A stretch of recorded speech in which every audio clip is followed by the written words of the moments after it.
everyone, happy Tuesday tutorial. Today's Tuesday tutorial, this very first day of May, I'm so excited, it's May 1st, it's National Scrapbook Month and there's a lot of goodies coming out. I'm sure you guys just watched the other video at aboverubystudio.com, so I won't rehash all that, but what we are showing today is using some really cool things, transparencies, and we're going to use 3 different kinds of markers today and break them down for you so maybe you can see a little bit more about what might work for you. We're going to take a look at the Stazon workstation kit, which is really cool. We're going to look at Bic Market markers, and we're also going to take a look at some Copic markers and Spectrum Noir. So there's a whole slew of markers that we're looking at today, and we're going to break down a few reasons on why you may need them and hopefully decipher which ones would work best for you.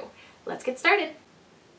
Here are all the markers that we're going to be using today, or the ink sets that we're going to be using today. I'm even going to show you just a little bit of the Megan Elizabeth new ink edgers as well, just so you can see how juicy they are and how they work too. We are mixing in a whole bunch of using Copics, which is an alcohol-based ink marker.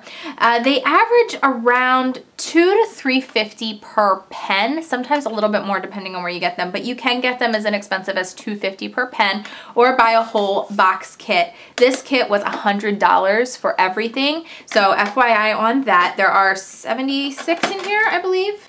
So there's 36 markers in here, not 76, my bad. And it was around $100, I think, for this entire kit. These markers, these are Spectrum Noir. They're new from Crafter's Companion. Crafter's Companion actually sent me these to test out and try out. I love Crafter's Companion for many things, including the stick away and stick and spray that they have for repositioning your die cutting mats. But these are also alcohol-based ink markers. These markers are really becoming my favorite quickly, and I'm not a colorer. I am really not into the stamping and coloring thing like many people are, but if you use this kind of marker, an alcohol-based ink marker, you're going to want to use a Memento ink pad, is one of the better ones. This is a fast-drying ink. It's a dye-based ink, and it actually happens to work really well for not breaking down the alcohol-based ink markers.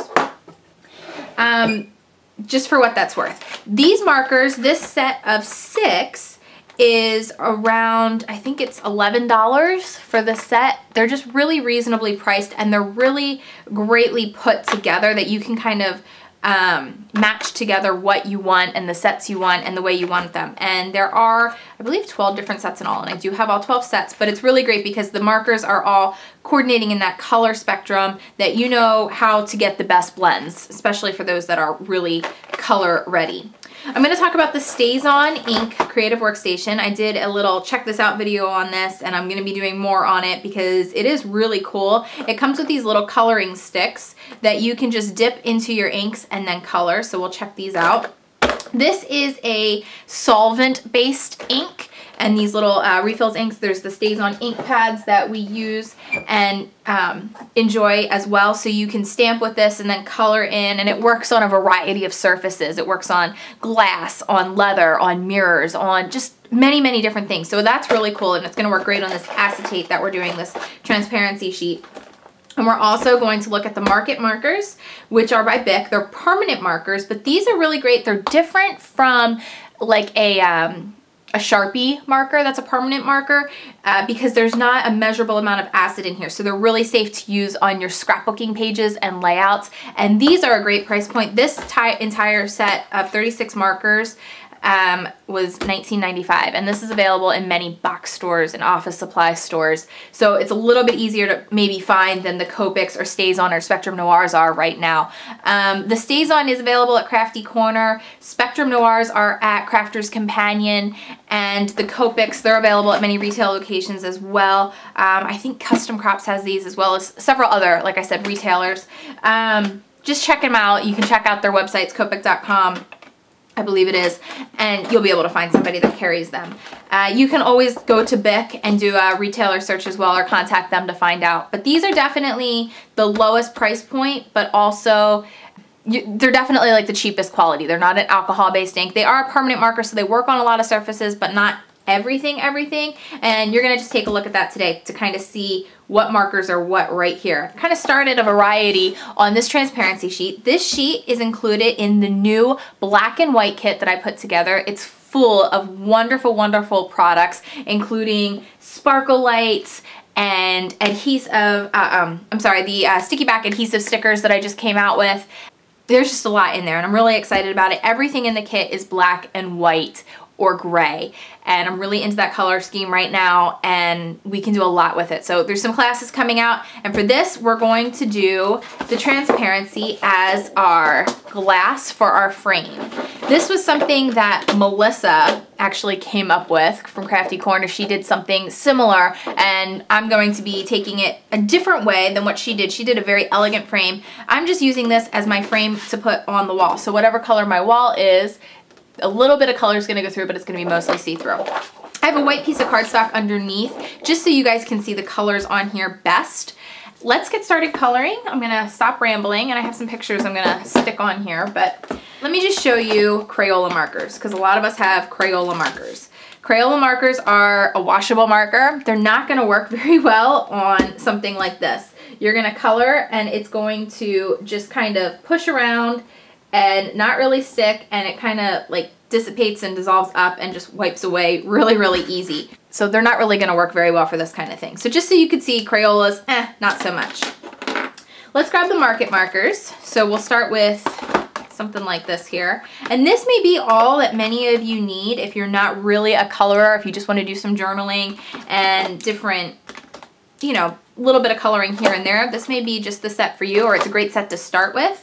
I'm going to start in this corner so you guys can kind of see the difference as we go across. I'm going to just color in using my pink, and you can see it's really vibrant. There are some lines. Some tricks to getting away the draw marks or the line marks is to go in tiny little circular motions. If you go in tiny little circular motions all the way around, that's going to help give you the most coverage and saturation and fill in.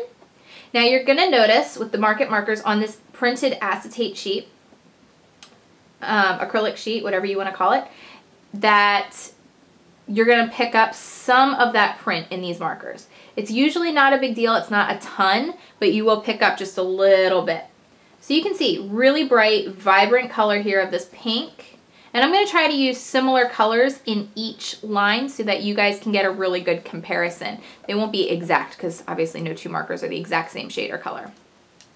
All right, so you can see as that dries a little bit, the color starts to mute out. You can grab a lighter tone and you can go on top of this. So if you go on top, you're going to get some blending, you're going to get some color variations, and you're going to be able to do some of your shadowing. Now this is harder to do on paper with these markers. They don't blend as well because they're a permanent marker. You're not going to get this like you do on this acetate sheet. I'm going to fill in the center with this purple color, like a darker color here. Again, just my circular motions. And then I'm going to do this leaf base back here, just a little bit of this green so that you guys can see that. Let's see, what else can we do green so that you can really see it pop out? Well, let's go ahead and do the center of this one green. And we'll just do some lines in here, some of this green color. All right, so that is the Bic Market Markers. Again, it works and it looks relatively pretty.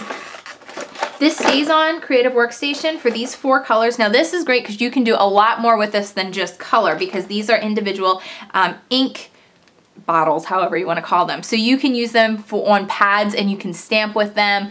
It's a solvent-based ink. You can, you know, grab just a sponge, cover it with a little bit of ink, and like stencil with it. There's a lot more that you can do with this, and it does come with the markers. It comes with a little squirt eye droplet so that you can mix some colors together, which is really fabulous. You can really create custom tones and create something totally unique that nobody else has, which I really like. Many people say a lot of times one of the secrets to being really creative and an artist is just making that custom color that nobody else has. It adds just enough that it really does make a difference. So I'm going to grab the Vibrant Violet, the Fuchsia, and the Cactus Green.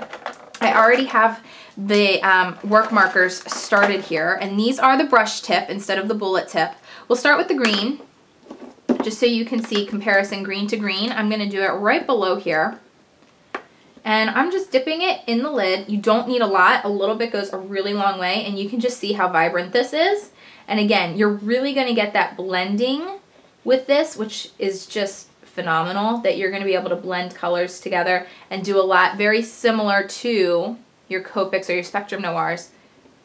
And again, I don't know if I said what this price point was, but it's around $25 for everything that you get with this kit, and you can do a lot with it. So I got some on me, a little bit everywhere. You're gonna wanna have some kind of solvent cleaner for this, because it can make a little bit more of a mess, but you can just do so much more mixed media with it. All right, let's grab that pink, shall we? Let's do this one down here. We'll do this one pink. So there's that really bright, vibrant pink again, and it just goes really smooth and simple. You're just using such a little bit of ink. It's crazy. And again, you can use this on a lot of surfaces. You can use this on leather. You can use it on metal. You can use it on, well, anything. Anything. So there's that pink. Now let's do the purple center. And I'm going to do a little bit of a purple highlight so you can see how these colors blend together with this. So there's my purple center. And we'll do some purple flowers just so you can see that color. It's a much more muted purple in this one. This one's called Vibrant Violet, but I don't find it very in-your-face vibrant like some of the other colors. Okay, so now I'm just going to go through and I'm doing the centers. Now that I finished, it's going to pick up some of that pink on there. That's why I waited.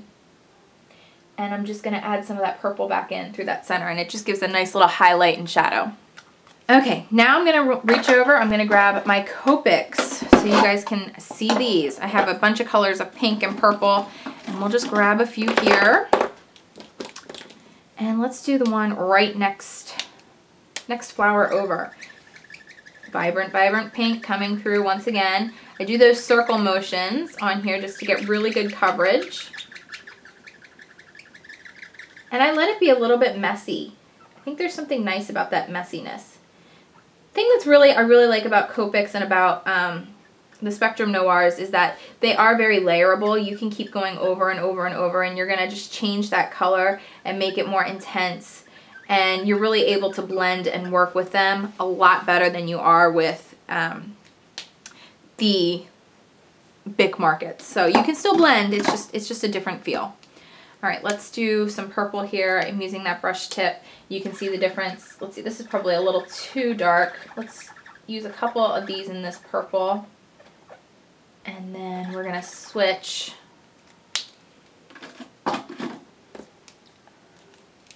Switch and go to the lighter purple, which is a little bit more comparable to this one over here. So you can pick up some of the color from the other purple on this one and just blend it together, so that you can get some of those tones mixing, and it's not just like you colored it in using any random marker. It looks very watercolor painted, which I like. I like that look a lot. Gives those shadings and those tones. You just look like a professional artist and I don't know, colorer, painter with very minimal effort, which is, you know, just phenomenal. So here's that light pink. I'm going to go over the rest of this flower. It does leave a little bit of that green, but it does sort of pick it up and blend it too. All right, so that is the Copic markers, and there's tons and tons and tons of videos and tips and tricks on using Copic and coloring properly and blending and shading. I will be doing some more, but right now I just wanted to show you the difference on this sheet so that you can really see that, you know, there's actually not an incredible crazy difference other than maybe with the market markers. They leave a little bit more of the lines, which if you don't want, then get into other means of coloring. All right, so let's grab this one. We're gonna color in this particular flower. The Spectrum Noirs on this sheet do seem to pick up a little bit more, whatever's in here, the chemical that's in here picks up a little bit more of that printed acetate. So just beware of that. You might wanna go kind of back over or go around the different colors. Now these aren't as much of a brush point. These are much more of like a fine point marker and a chisel tip, which if you compare, these are the Chow markers. They have a really nice brush tip that's really bendy and flexy. And then they also have a chisel tip as well. But this is a much broader chisel tip on the Chow markers than the Chow markers. And the fine point isn't as much of a brush, it's just a fine point. All right. So let's grab another color here, shall we? Grab this purple. And we'll go in here and we'll do this darker purple. And you can see you know, you're just gonna get a really fun look. Again, those tiny little circles do make a difference in blending, but you do see some of the lines on this particular project. All right, so I'm just going to grab the different markers now, and I'm going to go through everything and just color them in a variety of patterns and colors, and you can just see really how things pop out here. So all in all, if you're really asking me my opinions, I definitely suggest starting with the Bic Market Markers. I definitely think that they are a great price point and a value, and you can do a lot of coloring and fun things with them, but you can see they do just, I'm using the Bic Market now. You can see that it does leave more of those drawing and coloring lines on your projects, but it is still permanent. You can still work with them and manage them. You can still blend colors, but they're not the easiest ones to work with. Those workstation set, the workstation set by Stazon, that's really great if you're doing a lot of other mixed media and art projects that are outside of just that coloring. If you want them just specifically for coloring, then I would say grab those Spectrum Noirs first, and then from Spectrum Noir, then your Copics are like the professional colorers, coloring tools, I guess you could say. However, those Spectrum Noirs, I think when you really know what you're doing and you're really a coloring artist, I think that they are very comparable, whichever word you want to use there, with the Copic markers. And I think that you get a lot of diversity using them. The other thing that you can do with these transparencies is use, as well, you have to let it kind of dry and color set and blend in. But you can do that, and I have done it using the Megan Elizabeth ink pads. So for example, this green here, I can just do it down here in this corner, and you're gonna see the color really goes on well. It goes on really vibrantly, and then you can just sort of blend it in and work it in. And you just get that pop of green. I'm gonna do some green up here as well, just to get some of that blended in. And once that's in, I go back with a paper towel or a piece of a paper towel, and I just move it around and soften up those edges, but this just colors it in a different kind of way. So you can really see that blend on there. And that's the really cool thing about these ink pads, is that they're really meant for blending colors. They're really juicy and a really soft sponge that are meant for doing mixed media. They're meant for doing the edges of your paper layers because those colors coordinate with that. And that's really what it's there for, what it's designed for. All right, so that is all the color that I'm doing on this sheet, and you can just see, here it is on black, you can just see how cool that looks. There's just that really soft color, so depending on the background of your wall, the wall paint, that's just gonna look awesome. So now I need to grab my paper trimmer. I am grabbing my Purple Cowl Trim It. This is my new fun one. It has a little knob turn dial that allows you to do different cut settings. I'm just doing the straight edge right now. Has a wingspan that doubles out on both sides. Again, really phenomenal. What you have to do, the trick with it, is kind of pinching these little paper levers together, lifting it up so that you can slide your paper underneath, and then pushing down on the carriage, going back and forth, and it slices things right off. All right, so we're gonna do a little from that side and a little from this side, because we have an 8.5 by 11 frame. That's a little too much.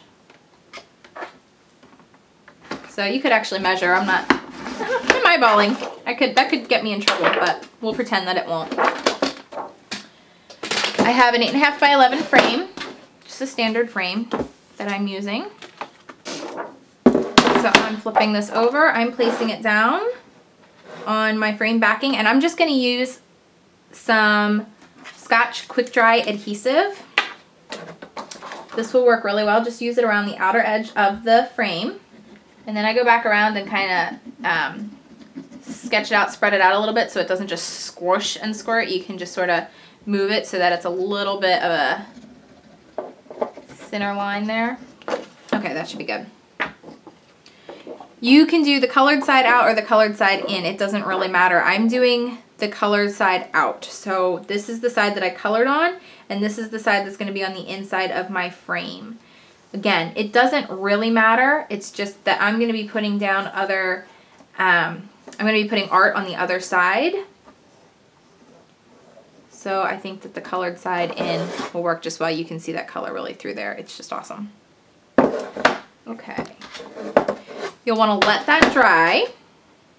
And once that dries, I'm going to put my photos right on top here. So I have some photos from a Cricut circle event. I'm going to put that white background back down so you can see those colors through there. And I just have some random photos that I was just going to stick in here, and I was going to trim them down. This is, you know, as much as I love Mike from ProvoCraft, I don't think he needs to be in there. He's just holding the Cricut circle head for us, so I'm going to trim that out.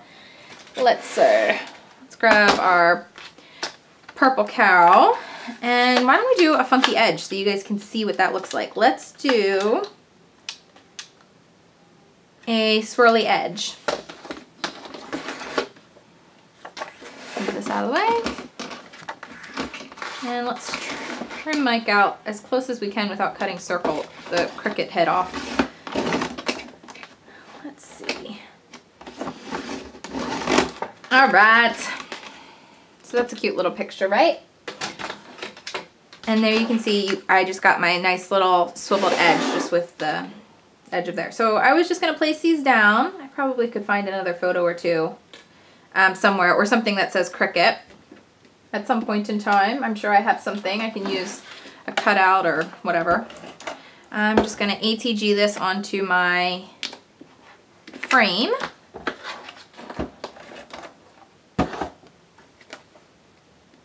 Or onto my background, rather.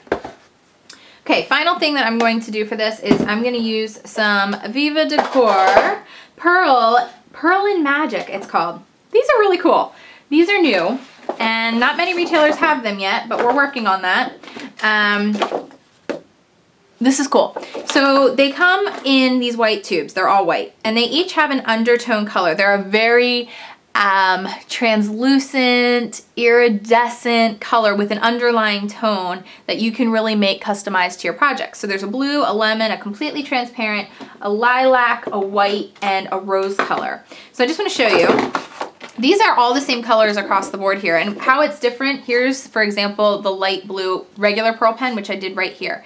So I did really big, really thick pearls on here, and then I did some really thin spread out ones. This is the rose and this is the rose. So you can see, depending on how thick or thin it is, it just picks up those underlying tones of the rose color, the lilac color, the blue color, the lemon color. Here's that white, and then here's the completely translucent. And I also did the completely translucent glass effect gel just so you could kind of see the difference there. The completely translucent Pearlin pen, the Magic Pearlin pen, is awesome because it doesn't warp and crack your paper. Sometimes glass effect gel can crack your paper. It really is actually meant more for glass projects. If you really spread it out, that blue, that color really pops if you just paste it on. So if you use the regular blue pearl pen, it's a lot more opaque. It still has like a holographic kind of translucent, pearlescent flare to it, but it's not the same as that white with that underlying tone. So there are those colors, just so you can really get a good look. There's that, this is the lemon, it's the lemon all the way across, and this is next to the light yellow. This is the pearl pen in light blue, but then this is the Magic in blue. This is the purple or the light lilac color, and then the translucent Magic pen in lilac, and then this is the rose with the rose color. So you guys got a lot of product info in this video, and you know, hopefully you enjoyed that a little bit, just learning a few other things. But what I'm going to do is I'm taking the lemon Magic Transparent, and I'm going to do some of the centers, and I'm giving just a little bit more dimension on my project.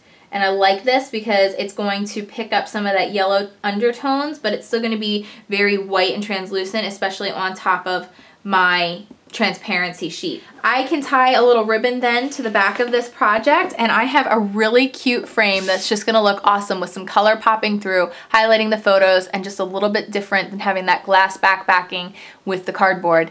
I hope you guys enjoyed this Tuesday tutorial. I know it was a long one. Thanks for sticking it out. Have a great day. See you again soon. Bye-bye.